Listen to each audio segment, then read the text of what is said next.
and welcome to Through the Mist with me, your host Owen. This is a Void University podcast where we look at the law and try to understand how it all works. In this episode, we'll be looking at the classification of mythical things.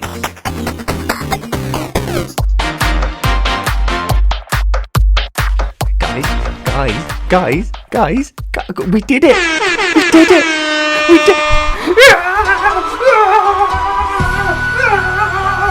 did it! Yeah! We made it to 1 year of the podcast, 1 year of the podcast, 1 year of the podcast, 1 year of the podcast, hey, 1 year of the podcast, yeah. That's right. Ladies and gentlemen, we have done it. 1 year of Through the Mist, 52 episodes. Let's go! That's right, 52. Welcome to the celebratory episode of Through the Mist. We celebrate 1 year of Through the Mist, or 52 episodes, as some people might know. And if you're going, what do you mean 1 year of the podcast? Well, I don't understand. It says here your first episode came out on the 30th of May 2020. That doesn't make sense. How's this 1 year? It's 52 weeks in a year, my friend.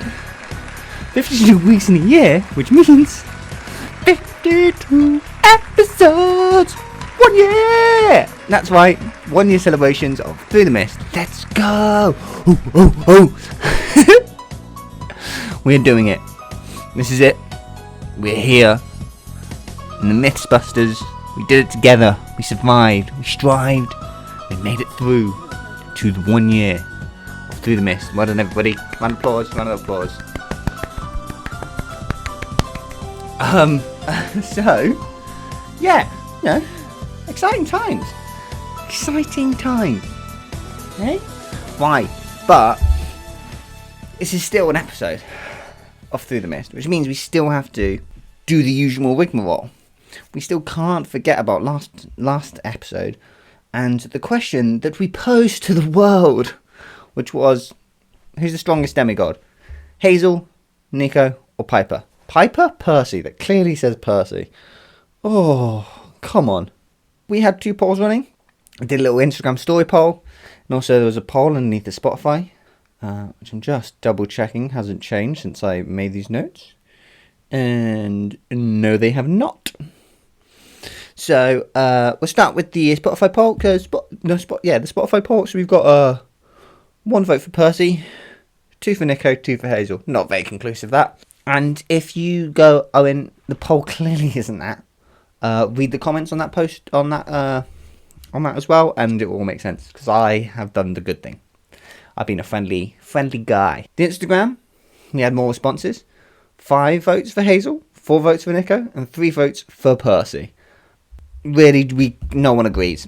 However, we do have more information, engagement. So really, the Insta result is probably more correct than what the majority think. Because we have the same amount of engagement on the Spotify poll as we just have votes for Hazel in the Insta poll. So that's good times. Some reasonings we've got for people's votes is Robert, Percy, because plot armor. And now that would be an absolute turn, wouldn't it? Oh yeah. All good. What? Percy Jackson, the person that has 8 books named after him. 8th one coming soon. He's dead. What? That would be an absolute shock horror, wouldn't it? Imagine that. I just knocked over the mic. Sorry, everybody. Imagine that, though. Someone wrote a book, and the last page of the last book is, and I died. like in the middle of a war, and it's just, and I died. You don't know what happens next. You don't know what that. Oh, that's just like if you can get people invested, that's like a fun end. That's a fun way to end a book, wouldn't it? And I died. Or any story really. Is you follow someone, and they died, but they died at an important point. You know, exciting times, eh? 1 year of the pod. Okay, let's go.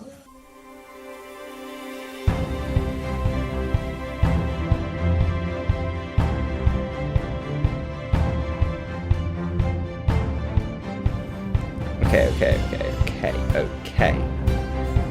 Right, let's get into the weeds of this thing. So this episode, as I have alluded to, I don't know, maybe the artwork gave it away as well. I don't know. It's a celebration episode. Yep. And because of that, we're going to tackle something I gave up on last summer. I chickened out of. I had these 3-4 episodes leading up to it, and I chickened out of it. I went, meh. So we're going to do that. We're going to do a classification of mythical things, which is trying to identify and classify every single species and living thing in the Voidiverse. I know. Can you believe I'm doing this to myself? Crazy, right? However, here's the issue. It's a very visual thing, and we're in an auditory form. So there might just be a lot of words coming at you, and you're going to have to try and picture those words. However, there is a link to my final picture in the description of the episode, so please feel free to use that. But hold off, don't go now. Hold off, don't go now. I'll tell you when to use it, okay? Because hold off for a second, wait, because otherwise you don't go on this fun journey with me and you just spoil yourself. Yeah? Also, this entire thing's been up for 2 weeks before this episode come out. The link has been in my link tree. I put it in my link tree 2 weeks ago, before the episode comes out. So, you might have already spoiled it for yourself, but no one looks at the link tree. So, by the way, there's a link tree linked in every single episode description. If you want to find how to follow me, it's all there. You can follow. It's all the places. It takes you everywhere. Linktree's now got this cool function where I've just put one podcast link and it opens to all the podcast platforms. I know, but you're already listening to this, so, that bit doesn't affect you. That's only if you find me on Instagram, @through_myth, by the way. It also has a link to the email, so you can click the email button. It just starts an email. It's great. Anyway, now you've got the setup, it's time to tell the story. What's that from? That's a thing, isn't it? You never listen, love. You never listen, but now you're gonna listen, 'cause it's time you heard our side of the story. It's time you heard our story. Bensonville is a train yard up near Chicago. And a choke picker, that's someone who pick artichokes. Now you got the story. Yeah. Okay, I spent a little time trying to work out what it's from, and it's from 3 different things. It's a Percy Jackson reference, and it's a C6 reference. Yeah, okay. Anyway, classification of living things. This is a biological system. This is a system used in biology, the classification of living things. And the main system used is the linear system of classification, which has 7 different levels at which you use to classify living things. So, what we're going to do as part of this wonderful thing is we're going to use this system to base off and try and classify mythical things, hence the name of the thing. If you Google classification of living things, it comes up with this sort of stuff, so hence the name of the episode, classification of mythical things. You get me? Cool. So, as an example, we're going to break down the classification of a lion, thank you BBC Bite Size, to understand the different levels, kind of what they are, and how to use them. Yeah, so we can try and work it out and try and understand it. And I think the easiest way I've found to understand it is kind of Google what's the classification for X animal, and it kind of ran me through the list, and I went, okay. And it got very complicated. I'm not a biology guy. I'm not a biology guy, so this was complicated. We start at the top of the classification system with kingdoms. Kingdom, for a lion, animal. It's part of the animal kingdom. Then next level down, you got phylums, and for a lion, a phylum, it's a vertebrate. And then your class is a mammal, order, carnivorous, family, cat, genus, big cat, species, lion. Nice and simple, hey? That made sense. And it's you know these things about a lion already. You know it's a vertebrate, you know it's a mammal, you know it's carnivorous, you know it's a cat. In fact, you also know it's a big cat, and you also know it's a lion. These are things you know to be true. It's just, we didn't necessarily know how these worked into the classification of things, did we? Yeah? I didn't really. I didn't realise, order. I didn't realise the carnivorous was an order. I did not know that. I would have just gone, mammal, big cat, lion, you know? I'd have skipped to fuple steps. skipped a couple of steps. The plan is, as I said, we're going to use this as the basis to classify this. How are we going to do this? Well, we're going to add a new kingdom to the existing 5. That's right, there were 5 kingdoms. I bet you just thought there were 2, maybe 3. The current kingdoms in the world, in biology, we've got animals, all multicellular animals, plants, all green plants, fungi, mold, mushroom, yeast, etc. Then the 2 probably no one here has known about. Protistus, basically single-celled organisms as far as I can tell, and like small, like it's got cholera in here as my list. The other ones I can't read. Or amoeba and cholera, so like small things, small tiny things. The other kingdom is prokaryotes, bacteria, blue-green algae. Like, they're the examples. But we don't really care about the existing kingdoms because we're creating a brand new kingdom. And we're going to call it Mythological.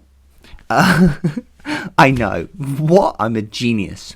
And then we're going to go down using the Linus system to try and base our workings and create a classification for mythical things that can be added onto the classification of living things. So there is a new kingdom in this overall living things bracket. Yeah? Yeah? We like? Because I like. Yes, science!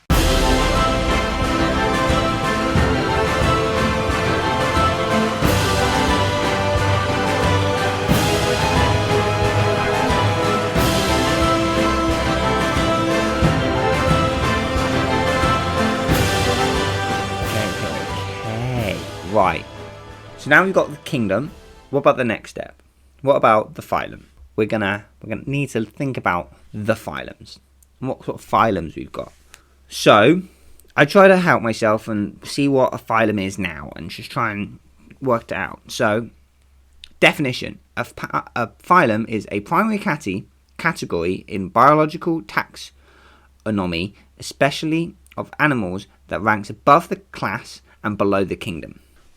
This is a horrendous definition. The definition basically is classification of a living thing, not quite a kingdom, but higher than a class. Thanks, guys. Thanks. Okay. Great.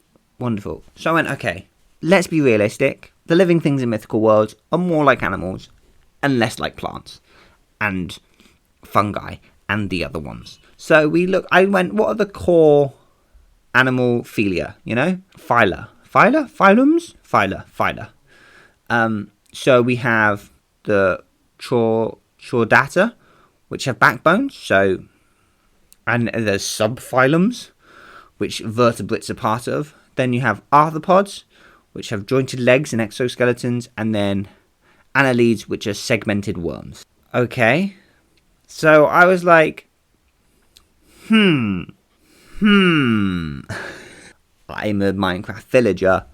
So there's 2 ways to create groups, generally, for phylums. And that is like genetically or by body plan, which is kind of how we do it with animals. We kind of do it with body plan first. And it's kind of what we're going to use. We're going to kind of focus on the body plan side of it. The body plan side of it is easier, especially in a mythological point of view where evolution doesn't really happen. It doesn't really exist like that. So I was like, okay, well, phylum. Okay, the obvious point to split up the mythological worlds of the Roidenverse at this point is by where does the source story come from? Is it Greco-Roman? Is it Egyptian? Is it Norse? Is it insert your belief system of choice here? However, I was like, no, that is boring. It doesn't give a sense of cohesiveness to the world. That all mythological things come from the same magical source, which is like the basis of this podcast and kind of the hidden magical lore of the Roidenverse that exists, that everything comes from one magical source, but they're all different because people believe differently. Yeah? All exists, all at the same time, all magical. So everything exists. What is it? What's that film? Everything, everywhere, all at once. Like, that is That is the thesis of Void and Verse, like, magic systems. Everything, everywhere, all at once. I'm pretty sure that movie's about... I haven't seen it. Shoot me now. But I'm pretty sure that movie's about parallel universes, which is not what this is about. It's about one universe, parallel stories. So, same difference at this point. So I had two thinkings at this point on how to split up the world. Spiritual and physical things, so things that are more like spirits, and things that are more tactile, and how they interact with the current, the mortal, the non-magical world. And then the other option I kind of had was things and ideas. So like if it's based on an idea, like love, or if it's tied to a physical thing like the sea. But I felt that ideas and things was a bit too fuzzy, and you would get a lot of cross-pollination about certain things. I was mainly thinking about like gods, the immortals, and nymphs and stuff, where like I didn't really want to split up the immortals like that. I didn't want to split them up like that yet, anyway. I wanted like all the Olympians to be able to fit into one category. So I went with spiritual and physical. So that's it. That we have our phylums. We've got a kingdom of mythological. We've got a phylum of spiritual and physical. Or physical and spiritual. Probably is the easiest way to do it. Okay? We move on. Look, it's Queen! It's Mother!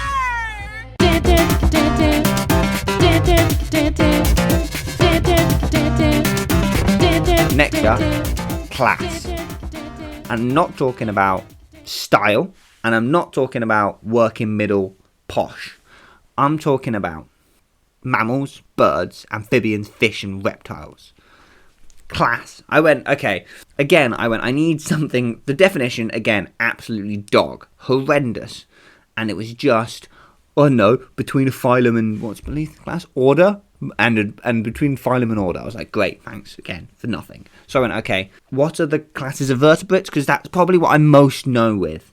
I can just intuitively, I know the most about that sort of animal. So I went, so we had the mammals, and birds, and the amphibians, and the fish, and the reptiles. They are the classes which vertebrates sit under. And I went, that makes sense. That's good. We're here. We're good. I like it. We're nice. And I just had looked at what they did to split them up. So I looked at the definition of a mammal, which is any member of the group of vertebrate animals in which young are nourished by milk from a special mammary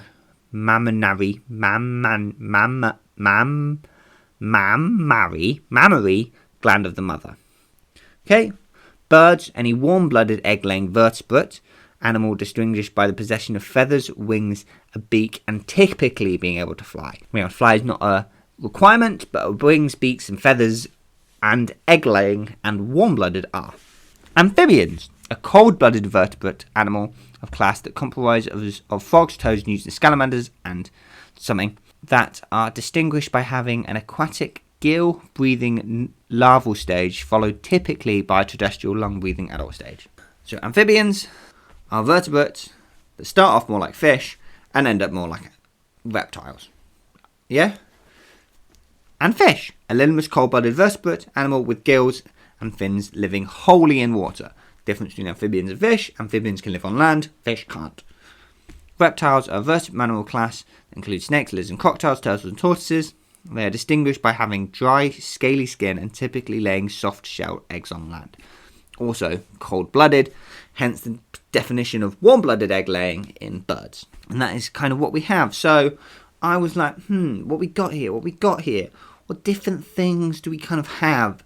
And I was thinking, in the physical place, in the physical feeling, what do we have? What can we split some things up by? And I was like, first one that came into my head was monsters. And we've had the episode of monsters before, and what makes a monster, and more like in a scientific way, what makes a monster, not in sort of the spiritual way, what makes a monster. And for this scenario, like to combine both. So in that episode, I made that little flowchart table. It's on Instagram. And that kind of mixes the two things together. It mixes the spiritual with like the vibe of something with the biological definition of a monster is something that dusts. And that is what we're going to do. A monster is a creature that dusts when it's killed. In this scenario, I just wanted to make that clear, because later on I'm going to mention some things and you're like, that's not a monster, but like that's the definition we're going with. And then I was like, okay, well, we could do things that dust when killed and things that don't dust when killed. But then I went, there's also things that don't get killed. We also have more immortals. Like, we have the things that dust when killed, monsters, then we have immortals. And I also wanted to split off nature spirits at this point as well, because it just felt right, felt good, because I had an idea for nature spirits, and I'll talk about that later. And then on the spiritual side, I kind of ended up with object and concept. But that changed later. I'm pretty sure that is not what it is now. Curse you, Barry the Blood! Curse you, Barry the...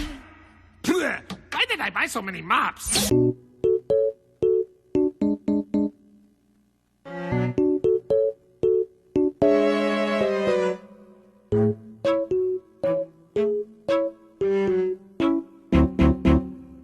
So I finished my classes, and I went, I don't go to school anymore. I've finished university. I've completed that, mate.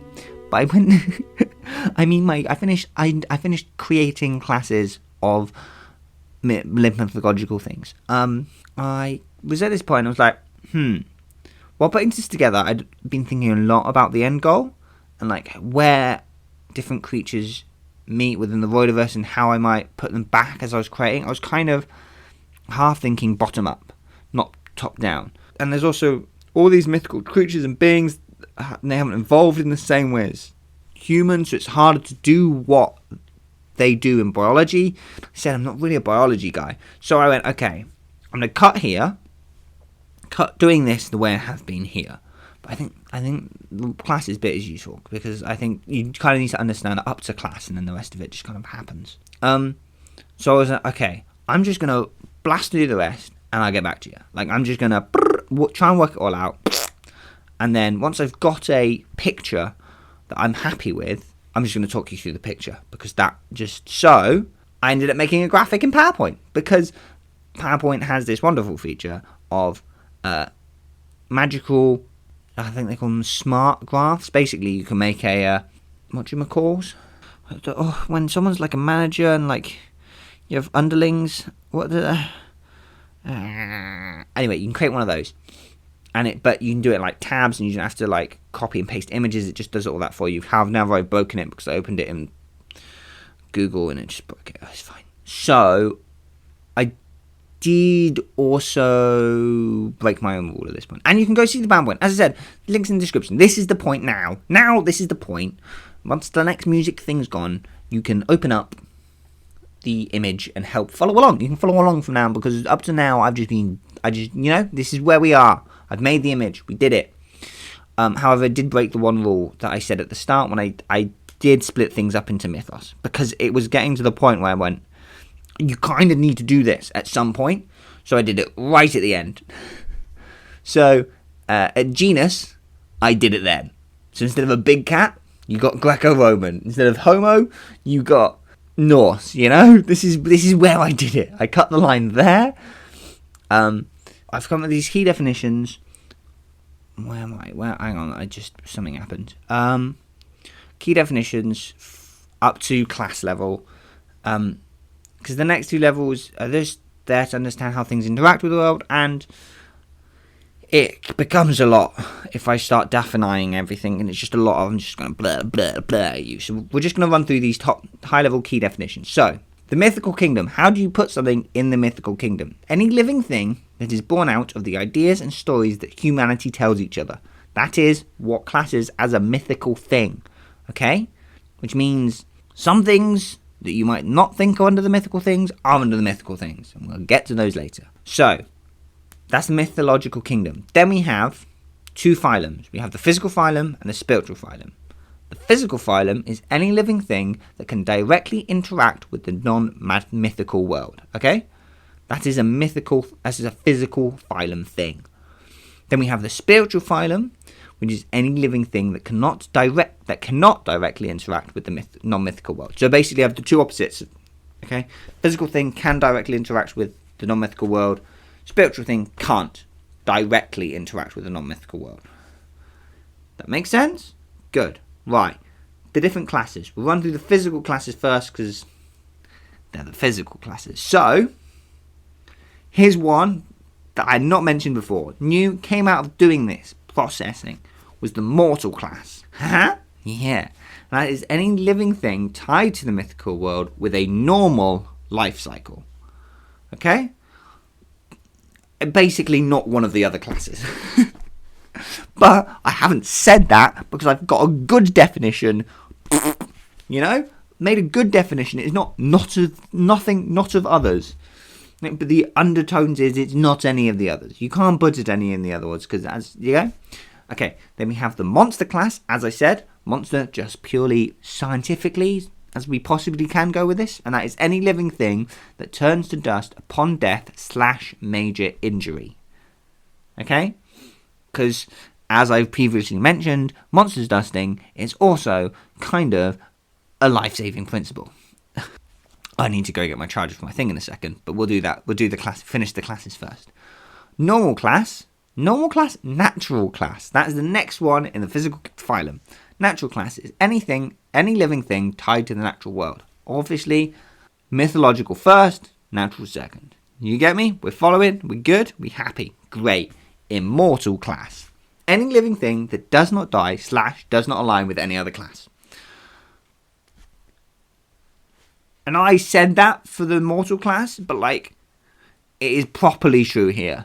If you're like, this doesn't fit anywhere else, it's probably because it's immortal. Yeah, great. And that really does not align with any of the classes for like 2 things, which I will mention.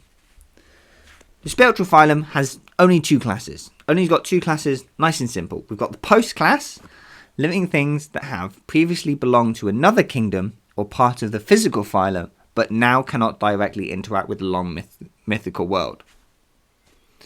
Things that were once living, but are now dead, but they still live because of mythical things. Basically, ghosts and whatnot. Belief class, living things with no physical state born from human belief. So, basically, the spiritual phylum exists because I needed to somehow fit Egyptian gods and ghosts in there. And guess what the 2 classes do? Create a place for the Egyptians god to live and place for ghosts to live. Boom! I'm a genius. You know what else everybody like? Parfaits. Have you ever met a person you say, hey, let's get some parfaits? They say, hell no, I don't like no parfaits. Parfaits are delicious. No! You dense, irritating miniature beast of burden! Ogres are like onions!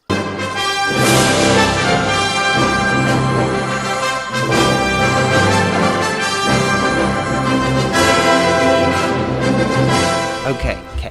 Oh, leg. Oh, I've got pins and needles. Oh, I should not sit cross-legged as much as I do.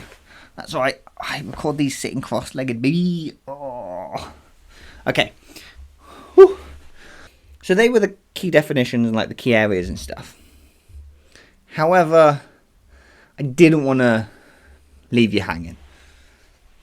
And I wanted to go through some specific creatures to help identify different and what happens kind of next, but kind of in a fun way and not me spelling it all out. So, as it is the 1-year anniversary of Through the Mist, I roped in some special help. Yes, people. Yes, wonderful people. We have got help from lovely, lovely humans and friends of the podcast and other podcasts, so you may know some of these. Some of these have been on the podcast before, some of them haven't. It's very exciting. So, with further ado, let's run through him. Hi, I'm Emily from Monster Donut. Congrats on a year of Through the Mist. Okay, so my favorite mythical being in the Reordered verse easily is Incitatus, Caligula's horse. The history behind it is really funny. He tried to make his horse a consul, which is like a president of Rome. And then, like, it didn't quite work, but he ended up making his horse a priest. And historians ever since have been trying to figure out if that was, like, really smart political 4D chess or just him messing around. And what Rick did with that singular fact was the funniest possible thing he could have done. and I'm obsessed with it. Bye!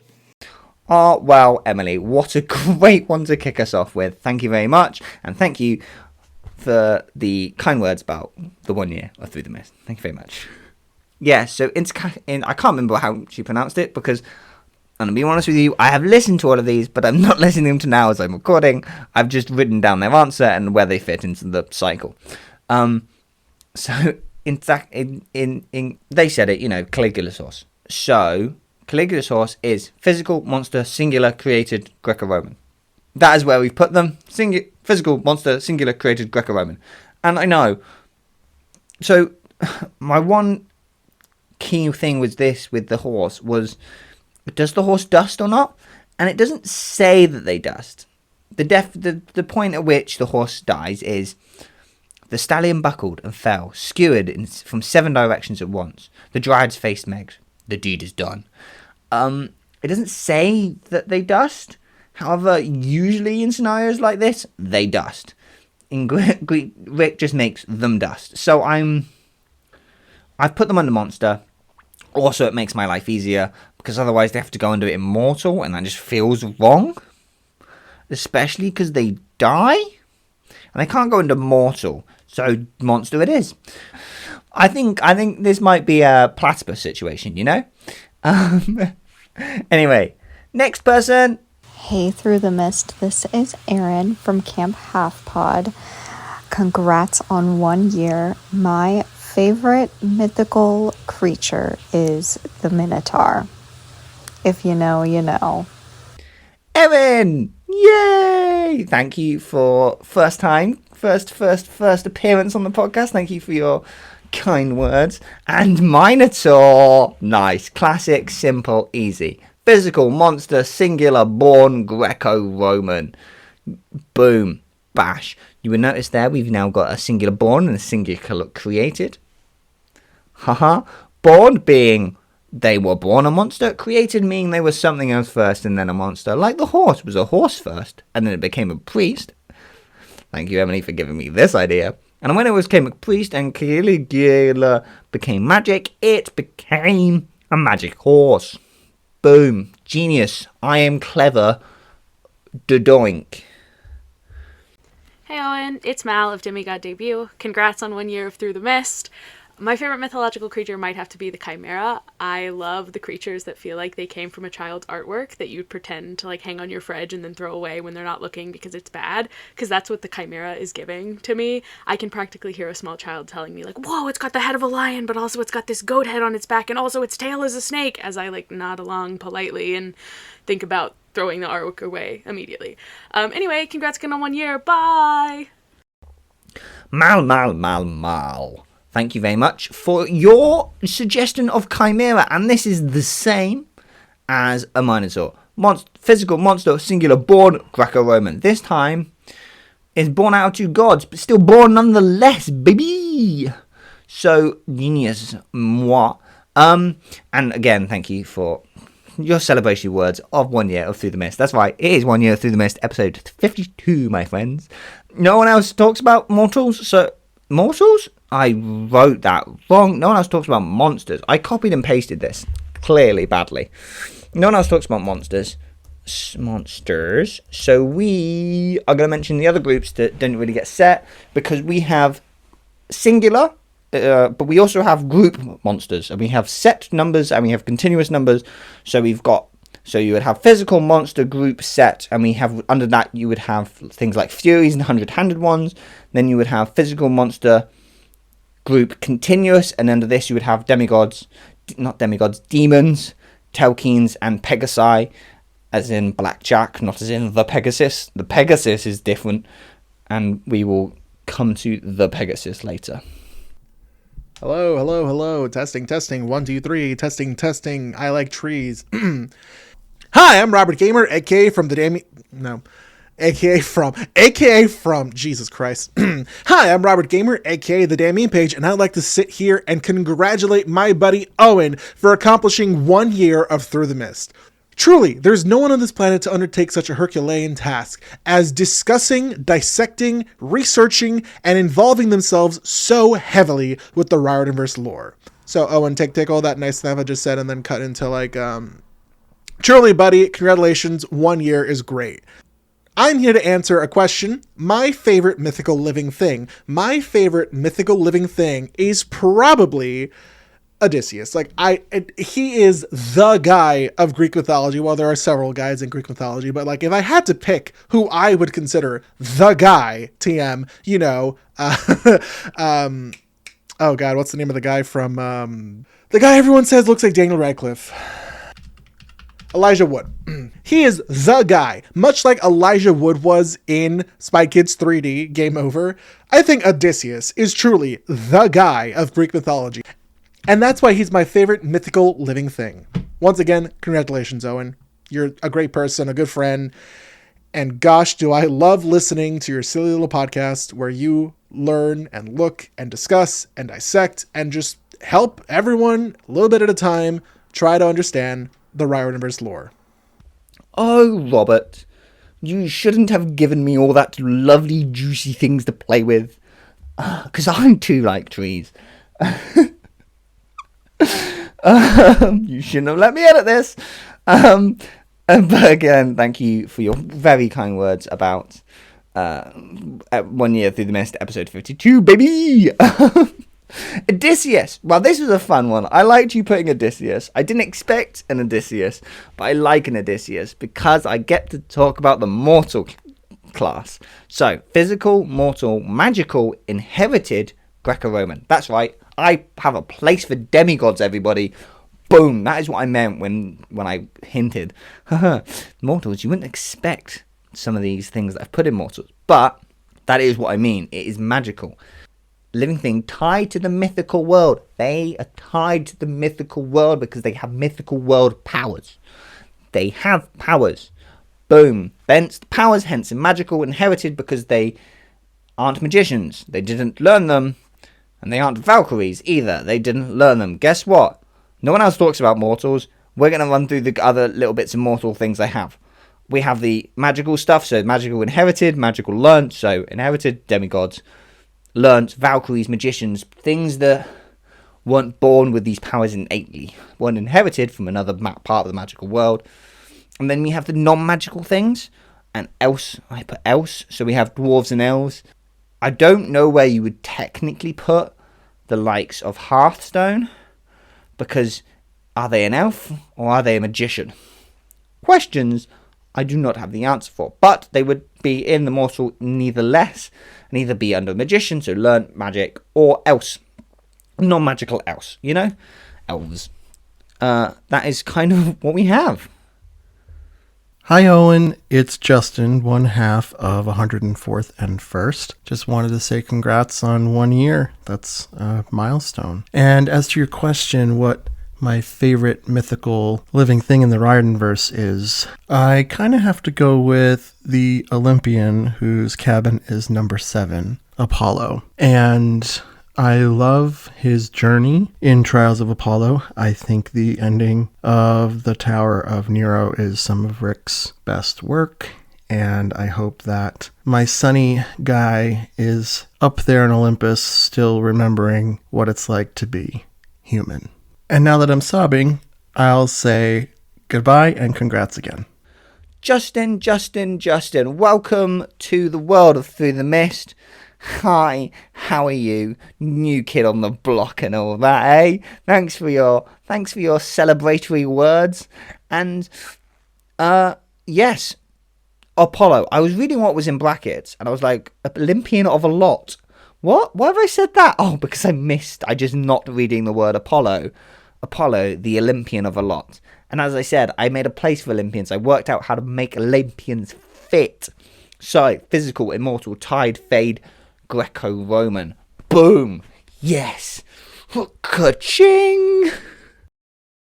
Hello, Owen. Hello, Mistbusters. How you guys doing? It's wonderful to hear from you. No, that's wrong. It's wonderful to hear from us. It is wonderful to hear from us. Congratulations on 1 year of Through the Mist. 1 year. That is just a wonderful amount of time. Such a strong milestone. Yep. You know, most restaurants fail within their first year. Very true, but this podcast did not. It did not. Oh, and we're so proud of you. It's outstanding. And to show you how proud we are, we're going to tell you about our favorite thing Yeah, Darren, why don't you go first?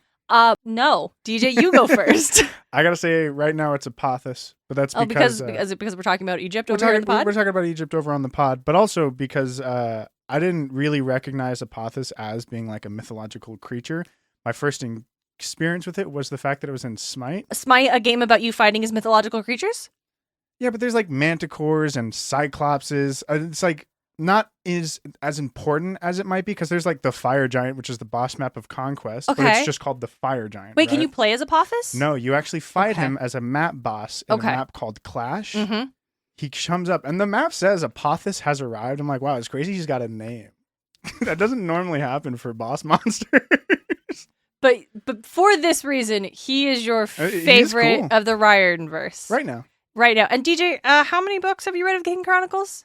Just the one. Interesting. My favorite, I'm just going to go Hestia. Yeah. Because I love Hestia. Being real, it's probably Apollo, but that's because Trials of Apollo was just so good. It was so good. It was so good. And Hestia wasn't in it, and that's a bummer. That's a crime. It's a crime. It's a crime. But it is Hestia, and largely because of my own personal Hestia headcanon. But Mhm. isn't that what Owen's show is all about? No, that's a lie. Owen's show is about specifically figuring out how it would work within the world without the headcanoning of drawing the sweeping conclusions that we fill in the blanks. Absolutely. And I don't know how he does it. Deep respect. For a whole year, too. Absolutely crazy. Incredible. All right. Bye, everybody. Bye. DJ and Darian, hello. Wonderful thing you both forgot is to introduce your names. You just said hi. It's us. Or at least DJ didn't introduce himself. Just you get the name from Darian. Anyway, I just wanted to point that out because I found it funny.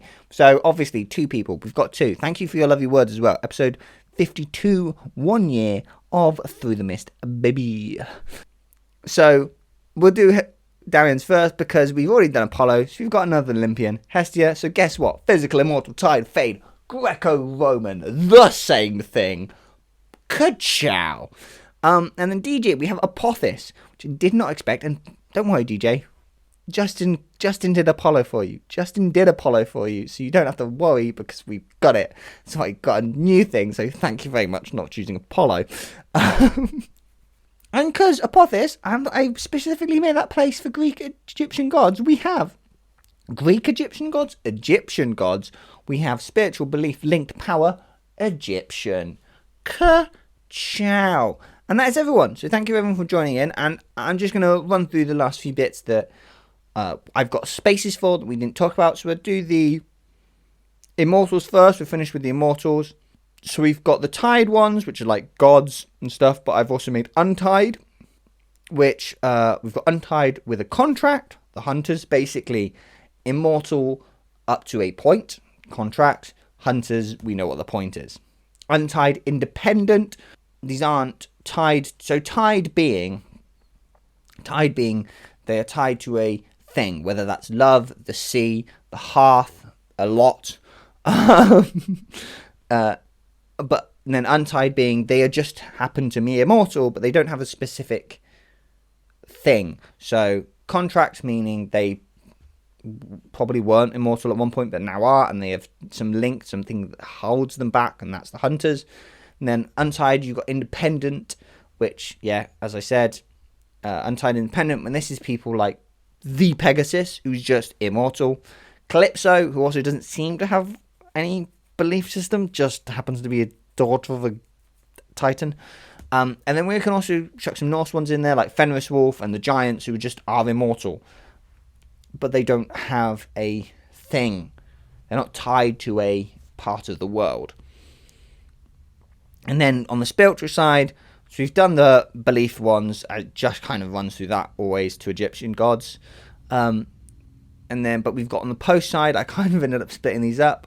So we've got post, we've got protected, locate, and on that is lairs, so the Roman ghost gods, like they are there to protect, they're there. And they've got post, continuous, after, which is ghosts, and they're just normal ghosts. Continuous because it's a continuation of someone else, a previous life, and whatever. Or is it supposed to be continuous and I redid that? Let me double check. Close you. Oh no, it's still continuous. But that's not everyone. As you might remember, there's an entire class missing here. That is the nature class, and I'm really annoyed because it's the one I did first. I've worked out how to do the nature class, and I kind of built everything around the principles I did making the nature class, which is annoying me. But, you know, that's fine. That's fine. No one's favourite thing is nature. I understand. I don't understand. Nature's great. Everyone go and look at the sky and its blueness. It's great. And go and look at a green tree. Trees and just green. Natural green is the best green. Okay? We can all agree? Pound it. Yeah, so just a quick rundown of these. So I've got fixed or free. Fixed being you're tied to a specific place.